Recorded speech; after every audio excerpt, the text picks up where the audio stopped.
I told my little brother that our parents didn't want him. And the worst part? He believed me. That's my secret.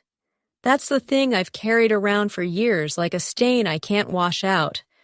And I don't know if I'll ever forgive myself. I'm 22 now, but this happened when I was around 16, and my little brother was 10. We grew up in what most people would call a normal family. 2 working parents, a small but decent house, birthday parties with sheet cakes from Walmart, road trips in the summer. From the outside, we looked fine. But inside, there was tension. Mom and Dad fought a lot, mostly about money. And me?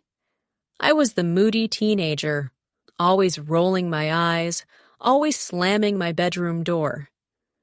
My brother, Ryan, was the opposite. Sweet, eager, the kind of kid who still thought Pokemon cards could solve every problem.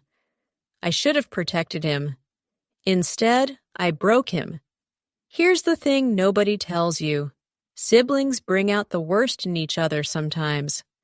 Ryan was the golden child. He got straight A's without trying. Teachers adored him. Even my friends would say, "Your little brother is so cute. I wish mine was like that."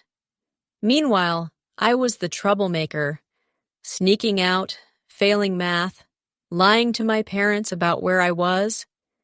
And every time Mom compared us, "Why can't you be more like Ryan?" something inside me burned. I know it sounds petty, maybe it was, but when you're 16, drowning in hormones and insecurity, pettiness feels like life or death. It happened on a random Tuesday. We were sitting in the living room. I was doing homework I didn't understand, scribbling numbers on paper, while Ryan sat cross-legged on the floor, building Lego towers. He looked up at me and asked, "Do you think Mom and Dad love us the same?" I should have laughed. I should have said, "Of course they do, idiot." But instead, something mean slipped out. I smirked and said, "No, they didn't even want you. You were an accident." The words hung there, heavy and sharp. Ryan froze. His hands stopped moving. His little Lego man toppled over. Then he whispered, "What do you mean?" And I doubled down. "They only had you because they thought having another kid would fix their marriage. You're basically the reason they fight all the time." He just stared at me.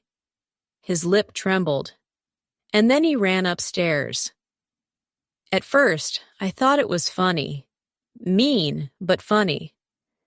That twisted teenage thrill of knowing you'd gotten under someone's skin.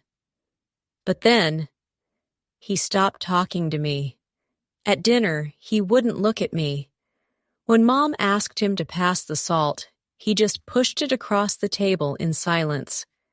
At night, I heard him crying in his room. I didn't tell anyone what I'd said. But I knew. I knew it was because of me. And the guilt started gnawing. Here's the part that makes it worse. Before that night, Ryan and I were close. I used to walk him to school when he was scared of bullies. I used to read him stories when Mom worked late. I even let him sleep in my bed during thunderstorms. He trusted me. I was his big sister, his safe place. And I shattered that with one stupid, thoughtless sentence. I tried to tell myself he'd get over it, that he was just being dramatic. Kids cry, right? But weeks passed, and he got quieter. His grades slipped. Teachers called home. Mom thought he was going through a phase. Dad said he needed to man up. But I knew the truth. He believed me. He believed our parents didn't want him. And here's where I need to pause and ask you. If you've ever said something you wish you could take back, you know that sick feeling, right? Like, if you could rewind time and just shut your mouth, you would. But you can't. So let me ask you, What would you have done if you were me?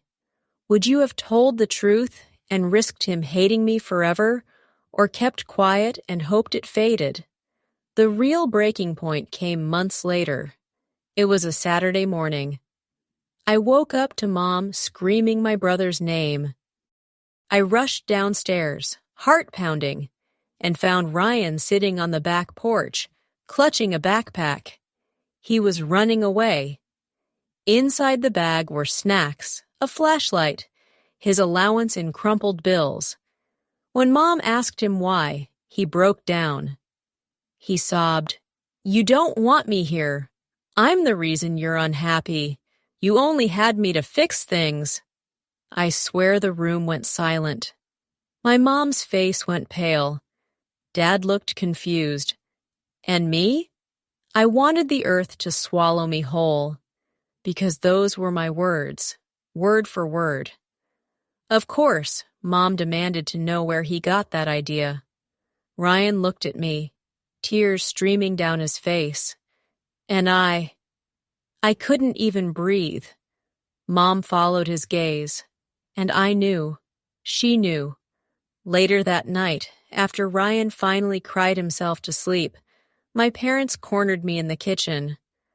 Mom's voice shook as she asked, "Did you tell him that?" I broke down. I admitted it. I expected them to scream, to ground me forever. But instead, Mom just whispered, "Do you have any idea what you've done?" That was worse than yelling. Things never went back to normal after that. Ryan forgave me eventually, kind of. But there was always this distance, like a crack in the foundation of a house. Even when we laughed or played video games, I could see it in his eyes. That doubt. My parents never trusted me the same way again, either. They watched me around Ryan, as if I might break him all over again. And honestly, maybe they were right too. Now I'm 22, and I still think about it. Ryan's 18, about to go to college, and he's turned out okay. Smart, kind, resilient. But sometimes I wonder, did I scar him forever? Did I plant this tiny seed of doubt in his head that will always whisper, "You're not wanted"? I don't know. What I do know is that I learned how powerful words are. You think they're just air, just sounds, but they stick. They become truths in someone else's mind, and you can't take them back. If you're still here, drop a comment. I need to know, do you think I ruined him, or do you think he's strong enough to shake it off? Because I still don't know the answer. Last week, Ryan texted me out of the blue. He said, "I know you didn't mean it, but for a long time, I believed you, and it changed me." That's the part that kills me, because I told my little brother our parents didn't want him, and he believed me. And no matter how much I apologize, no matter how much time passes, there's no undoing that.